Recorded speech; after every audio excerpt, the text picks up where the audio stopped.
Uşaqlar, bugün qrupa atdığım bir neçə sualların izahını verəcəm. Bu suallardan biri də 4-cü sinif proqramında olan diaqram mövzusu ilə bağlı sualdır. Diaqram mövzusunda göstərilən suallar ən çox, yəni məlumatlar şəkil və qrafik vasitəsilə göstərilir. Yəni məlumatlar şəkil və qrafiklər üzərində göstərilir. Bu da şagirdlərin anlaması üçün, daha rahat anlaması üçün şərait yaradan sual tiplərindəndir. Gəlin baxaq görək 6-cı sual nə ilə bağlıdır. Yəni suallarda nəyi tapmalıyıq? 1-ci və 2-ci sinif şagirdləri hobbiləri ilə bağlı səs vermədə iştirak etmişlər. Nəticələr iki müxtəlif sütun diaqramında təqdim olunmuşdur. Baxırıq.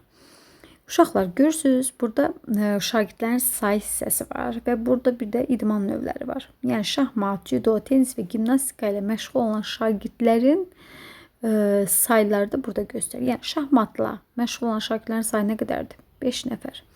Judo ilə məşğul olan şagirdlərin sayı nə qədərdir? 5 nəfər. Tenislə məşğul olan şagirdlərin sayı nə qədərdir? 7 nəfər.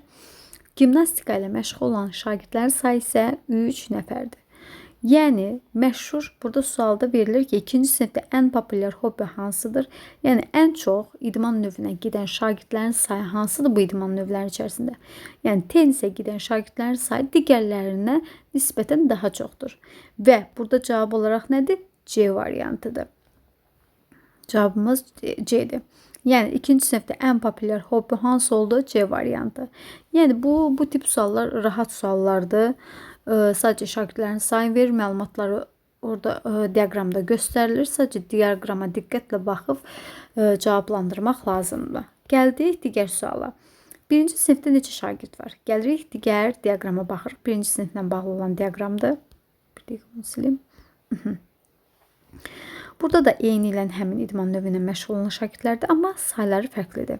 Baxırıq ki, şahmatla məşğul olan sualda deyirdi, 1-ci sinifdə neçə şagird var? Aha, baxırıq, şahmatla məşğul olan şagirdlərin sayı nə qədərdir? 2. Judo ilə məşğul olan şagirdlərin sayı nə qədərdir? 7. Tenislə məşğul olan şagirdlərin sayı isə 3. Gimnastika ilə məşğul olan şagirdlərin sayı isə 8 nəfərdir. Baxırıq, 1-ci sinifdə neçə şagird var? Sayırıq. 2, üstə gələk 7, üstə gələk 3, üstə gələk 8. Topladığımız zaman 20 şagird olduğunu müəyyən etmiş oluruq. Cavab, bir dəqiqə altdan yazım, sualın altından. 2, üstə gələk 7, üstə gələk 3, üstə gələk 8. Cavab 20. 20 şagird var. Burada açıq tipli suallar düşdüyü zaman şagirdlər yazırsınız. Misal kimi, yəni 2 üstə gələk 7, üstə gələk 3, üstə gələk 8 bərabərdir 20. Sonra cavab hissəsində də 20 şagird var. Heç yazmayaq bu şagird sözü 20 nömrəsini yazırsınız. Bu qədər.